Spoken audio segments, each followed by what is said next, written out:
We are currently in the middle of the off season in the MLB season, and nothing's happening, and it's very boring. So let's go ahead and revisit a debate that we can have pretty much every day for the next 10 years. Who is better, Fernando Tatis Jr. or Ronald Acuna Jr.? Now, Acuna is coming off his torn ACL against the Marlins. We all have seen that, and I'm not going to show it again because nobody wants to watch it. So we're going to just assume he's back to how he was because I think he will be because he's that special of talent. The only thing that could diminish is his stealing bases, his sprint speed. He's not really a center fielder, so it doesn't matter much. Fernando Tatis is in the 96th sprint speed percentile according to Baseball Savant, and Ronald Acuna Jr. is in the 97th percentile. So by that, we can say that Acuna is slightly faster, but Acuna is going to be coming off of his ACL tear. So I guess speed, we're going to have to give that to Tatis. If you look at hitting, they're both very similar hitters. The main difference that when you first look at the stats is Acuna has about 1,500 more has about 500 more at bats than Tatis does. Both are young, but Acuna's got an extra season on him. Acuna has 1,500 at bats, and Tatis has around 1,000. So just keep that in mind when we look at counting stats like home runs and hits. But you look at averages, and they're very similar. In his 4 seasons, Acuna is a 281 hitter, and Tatis is a 292 hitter. But in the 2021 season, he was hitting 282. We've seen him kind of drop from average at the beginning of his career and into more of a power guy, where Acuna still is a leadoff hitter, where Tatis is pretty much primarily just a slugger at this point in his career. Just kind of the way he's played, he's kind of the flashy home run guy, where Acuna is still very flashy. He's been more of a on base and drawing walks. Acuna is in the 90th percentile for chase rate, which is very good, where Fernando Tatis is in the 40th percentile. This is of percentile stats. This is the biggest difference between the two. Everything else is very similar. Another difference is whiff percentage. Acuna is in the 30th percentile for whiff percentage, and Tatis is in the third percentile, but their Ks are both fairly bad. Tatis is at 13%, is at 13th percentile, and Acuna's 34th percentile. But besides that, all of their numbers are great. They're in the upper echelon of everything, 90 plus for every other stat, and so really, they're just amazing ball players. We've seen them so far in their careers; they've been great.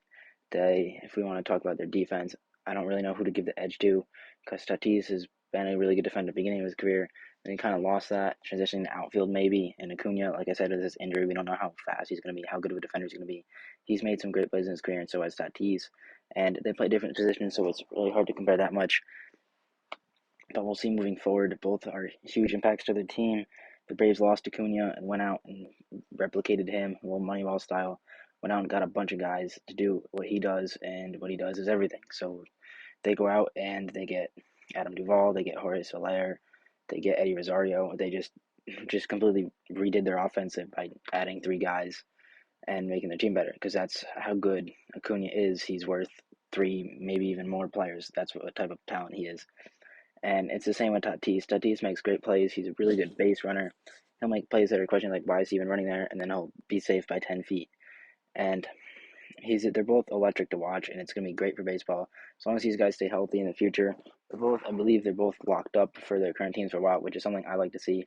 I'm a big fan of players staying on the team that they came up with. I was very happy to see the Rays sign Wander Franco to his huge extension.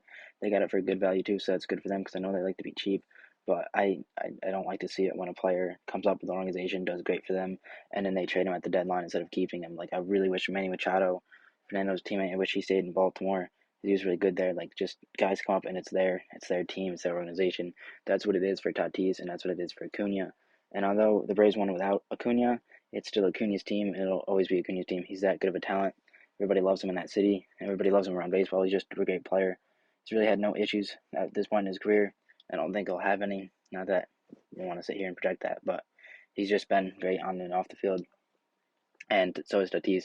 Both these guys are really marketable, so it's good for baseball. And that's why we're going to be having this conversation for years to come, because they're not going anywhere. They're both very young. I believe Tatis is 23, Acuna is 24. They're great guys. I'm sorry, Tatis is 22, but their stats are very similar, so it's really hard to pick who's better. And I really haven't given any good reasons why, but I'm just the way I've watched baseball.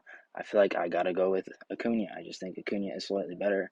I think by him not striking out, he's a better player. Where Tatis is really big for the highlight reel, but Acuna does a better job getting on base.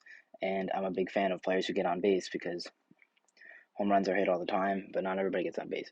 Like you can have guys that hit 40 homers in a year, like Joey Gallo does, but he still has a 215 average, or sometimes less. Like I think he ended the year with a 192 average, and I don't view that as a productive season. He had a relatively high WRC plus, is above league average, but you can't sit here and tell me he's above league average hitter when he's not even at the 200 for average, and he wasn't walking at a really good rate. And even though he is walking, he's not moving himself to the next base because he's not fast. Acuna is a guy that, like you see in this video of the Marlins hitting him, he will then steal. If you walk him because you're scared of him hitting a home run, he's going to turn that walk into a double because he's going to steal second. Then he's going to tag up, get to third, and score. That's people don't view that and looking at analytics. They just see this guy gets on base, this guy gets hits for average, but then we need a statistic that shows the value of a runner getting on base and going to second, and that changes a double play ball that would end the inning into now you advance the runner from second to third, and now there's a runner on third and one out, and a sac fly gets him in or another ground ball gets him in, and you score a run that way. But yeah, between Tatis and Acuna, I'm going to have to go Acuna. It is very close. They're both great players, and we're going to have this debate again, definitely. I'm hoping for the best of these guys. They're both great to watch, and I'm a fan of both of them. I already have an Acuna jersey. I'm going to have to get a Tatis jersey.